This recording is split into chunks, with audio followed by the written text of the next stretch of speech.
Hey there, and welcome back to my channel. My name is Mia and I am the maker behind Knit and Grace.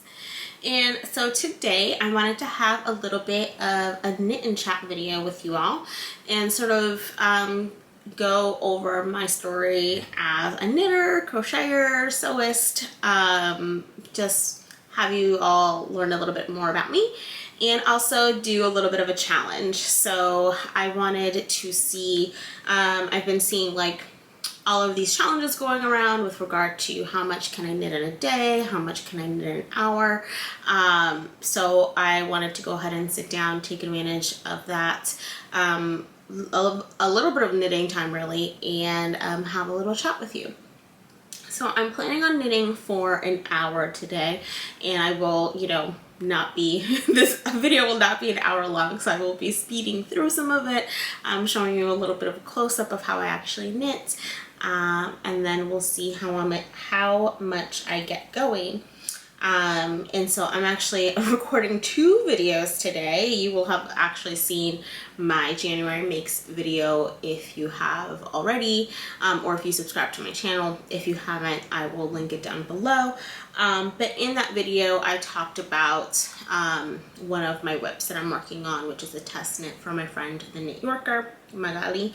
And so that's what I'm going to be working on.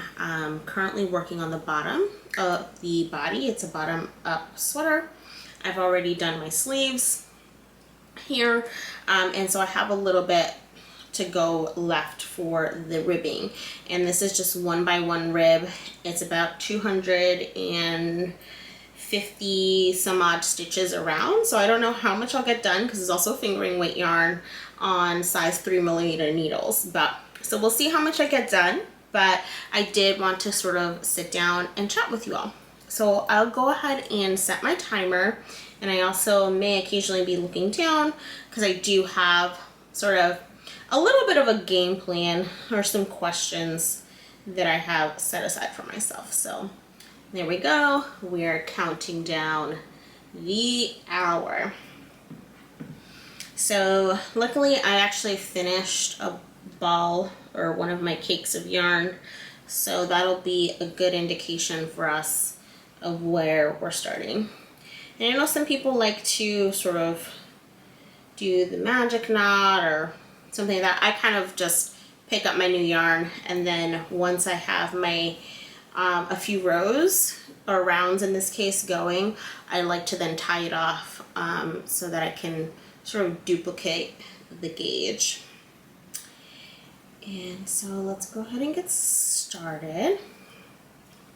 And so as you might be able to tell, I am a continental knitter.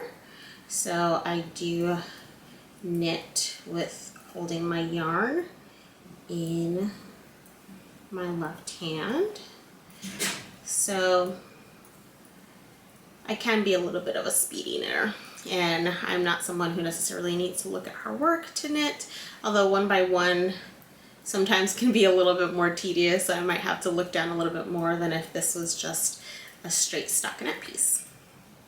But yeah, I guess we'll get into the first sort of piece of this chat, of getting to know me chat, I guess, and that's really who I am. And so I think as you may know, I open most of my videos with my name, and so my name is Mia, and I am a soon to be 35-year-old woman and living in the Northeast.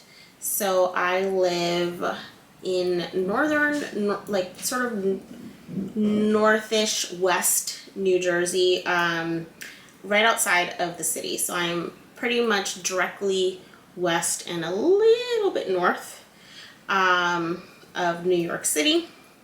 I live about, it's a straight shot, probably 30 minutes into the city from where I live. So I do live in the suburbs. I do live in a commuter town. It is, or I guess it's called a sleeper town. So, just these towns on the train lines that feed people into the city. And so in normal world, when we're not in a pandemic, I do work in New York, and so I used to commute in every single day, and that will be a thing of the past, although, you know, as things open up again, I will be required to go into the office a little bit, but I will be moving toward a hybrid flexible schedule. So I won't need to commute every single day. And the difference between a commute versus a drive into the city, just so you all know, it takes me approximately an hour door to door from my home to work on public transportation, which is the New Jersey rail system as well as the subway system. Where normally, if you were driving that same distance without traffic, I should say, it's probably a 35-40 minute drive. So it is a little bit of a big difference, but also, you know, you're not stuck in rush hour traffic. You don't have to drive yourself. I do a lot of my knitting on my, or I used to do a lot of my knitting on my commute in the morning, listening to podcasts. I'm very into true crime podcasts, so I listen to a lot of different true crime podcasts. I also listen to a lot of audiobooks. I got into audiobooks a few years ago, and with my Libby app, I get tons of audiobooks both between the New Jersey library system and the New York library system, because I do have public library cards for both. And occasionally I'll steal one of my husband's Audible credits and actually buy a book through Audible. But that's kind of, you know, what I like to do when I'm knitting. I like to listen to audiobooks or podcasts. Since the fall, I've really gotten into watching podcasts. And I guess that's kind of also around the time that I decided to start sitting down and talking to you all. And kind of like seeing like, hey, this is a thing, like people like to sit and knit with people. And it's been a really great experience, I think, to do my own little journal here on the internet. And also I've really enjoyed tons of different podcasts. I think, as you all know, I mentioned Melody Hoffman a lot of Bee Mandarins on Instagram. Her YouTube channel is Mandarins. I watch Inga of Knitting Traditions, Blairka of Fiber Tales. I mean, you know, pretty much all the podcasts that I feel like everyone watches. Bethany of Well Loved Knits. I love her podcast, and I love when she talks about Brussels, which is where she lives. She's an American living in Brussels, and that's very near and dear to my heart because I actually did a school semester in Brussels. And so I do speak French, and I spent a semester there studying abroad I want to say the fall semester of my junior year. Living there, and it's definitely a really fun place, interesting place. So it's really nice when she sort of shoots around her neighborhood or talks about it. It kind of takes me back there. So that's kind of a little bit of who I am, what I do. I have 2 cats, I have a husband, and we're living that suburban life right now. With regard to my crafting, so my crafting life started at a really young age. I was 6 years old when my abuelita taught me how to crochet. And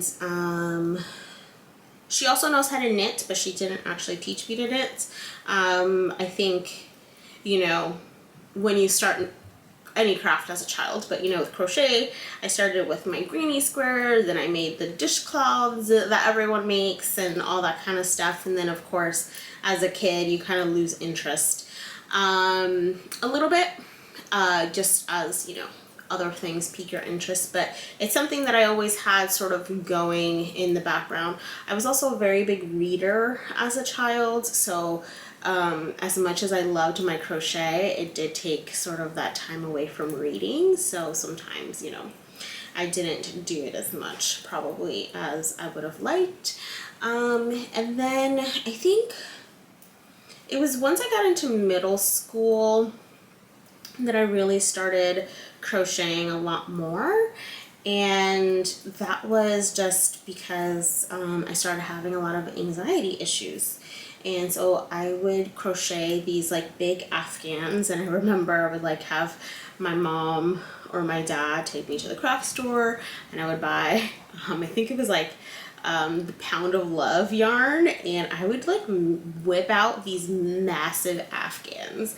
And I remember like the Vanna's Choice yarns, and I had a few of their Vanna's books on Afghans, and I would just like whip out these Afghans for like everyone in my family.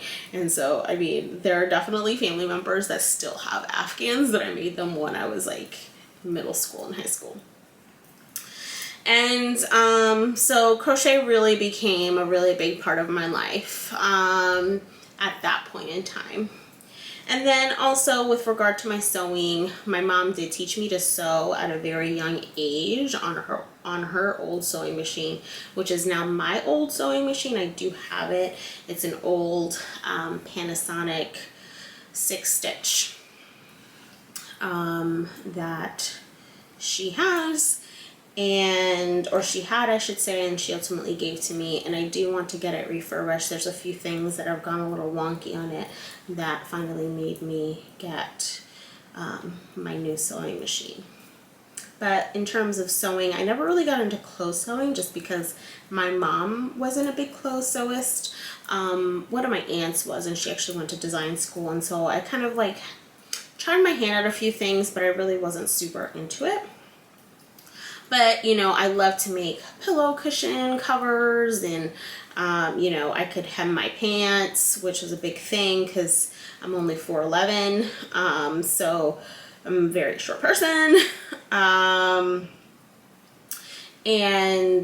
you know, and I could like hem curtains or make curtains or, you know, just do very basic like sort of homeware type of stuff. And so one of the things that I had always wanted to do was pick up knitting. I just loved the way that the fabric looked as opposed to crochet. Obviously, it's what you think of more traditionally made garments in sweaters. And so that's something that I always wanted to do, but just never got around to. And so I'm in college, and I am in the spring semester of my sophomore year, and I'm just having a really tough time with my anxiety, specifically with OCD. And I was kind of just like at my wit's end. You know, I was in therapy and just trying to figure out different ways to cope with my anxiety. And I saw that it was advertised that there was going to be a knitting and meditation free course in the, or I should say it was in the fall semester, that I was having a hard time. In the spring semester, they were going to have this knitting meditation free course, but you needed to already know how to knit in order to take it. And so I decided to Google the very beginnings of Google. Remember way back when? I mean, I was in college in 2005 when Facebook was still only for college students.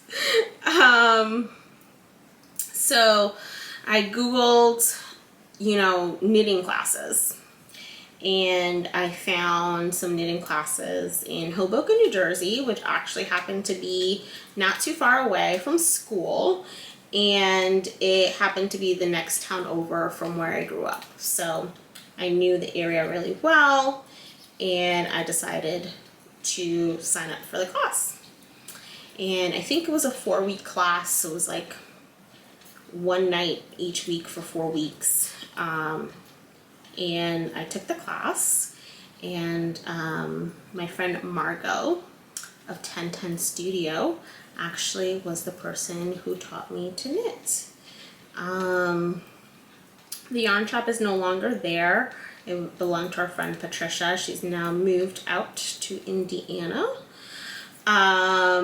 But yeah, it's kind of where I learned how to knit, and I never looked back again. I have been knitting ever since. And knitting really became a big part of my recovery from OCD and from my continued sort of maintenance of my anxiety. And I still can get some obsessive tendencies, but for the most part, I've been able to keep those under control with my different coping mechanisms, and one of them is knitting. And so that's kind of how I started knitting. So that class, I took it when I was 20. So 14 years ago this month, actually. Started in February. And so that would have been 2006, I believe.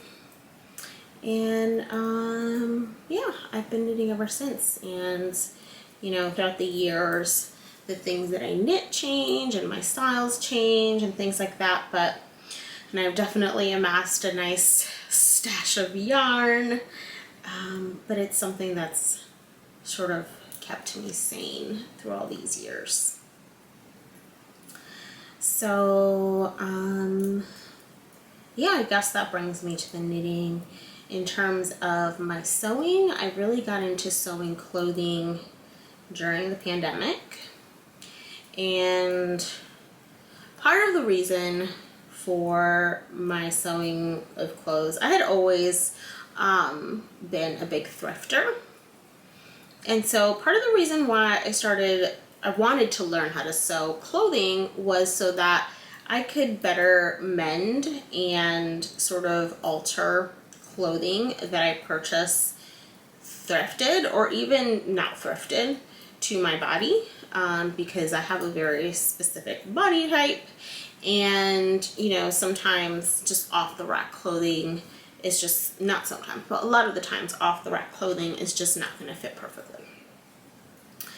And so that was kind of my first initial drive toward wanting to learn how to sew. And then of course, during the pandemic, you can't really do a lot of shopping, nor did I really want to at the beginning of the pandemic. And then also just for something to do while at home, because there was, you know, I just felt that as much as I love my knitting, and as soothing as it is, knitting is a very slow, intentional art.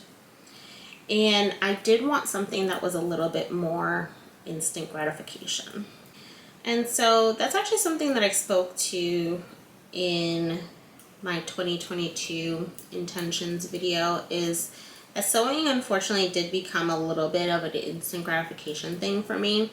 And so I've sort of been moving more toward sewing as a slower journey, in terms of taking my time with my toiles, and then taking my time in, you know, selecting fabrics and making items that are going to stand the test of time in my wardrobe, and also just, you know, be able to be worn for a long time because I made them very well, very consciously. So that's kind of where the sewing came out of. And so, you know, at the beginning I was kind of just banging out tons of stuff, and then it was great too just because I didn't have to shop. And then so now, you know, my sewing has slowly started to evolve sort of into more something like my knitting, where it is a little bit of a slower practice, even though I can definitely still obviously sew very quickly and sew a project up pretty quickly, but just taking the time in choosing the project, choosing the yarn, or the fabric I should say, and really taking my time to make sure that I'm going to really love the final product. and I'm not just, you know, whipping things out in order to do so. So that's kind of like my sewing journey. My sewing journey is very new. Again, I started sewing clothing in 2022, and I haven't looked back since. And hopefully this year I have a few projects on the horizon that I'm really excited for and looking forward to. So let's see. I've covered the crocheting, the knitting, why I started knitting, a little bit of my sewing, and then I guess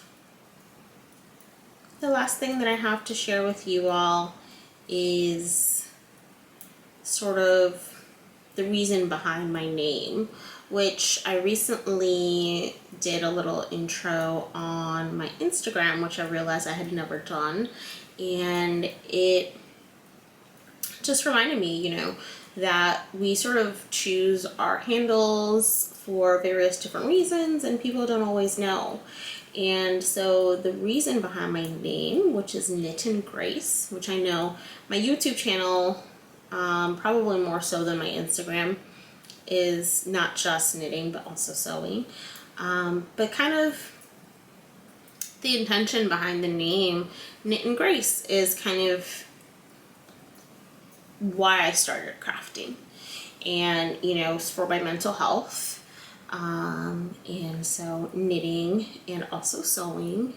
I do crochet, although not as much these days, but knitting primarily and sewing are really my main coping mechanisms for my anxiety, and my mental health and anything that might be going on. And through that process of coping and using these beautiful crafts to create beautiful things, and also, albeit imperfect things, just showing myself a little bit of grace to roll with the punches of life, and you know, sort of take things one step at a time and not get too down on myself, because that is one of sort of the byproducts, not only byproducts but reasons for my anxiety, is sort of being very hard on myself. So that's kind of the story behind my name.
Okay, so I'm actually coming to the end of a round here.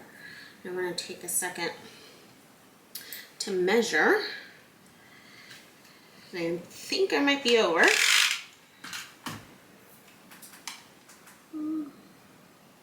Oh, yep. I'm over by about 1/4 of an inch, but that's fine. So let's see. We'll stop our timer there. Oh.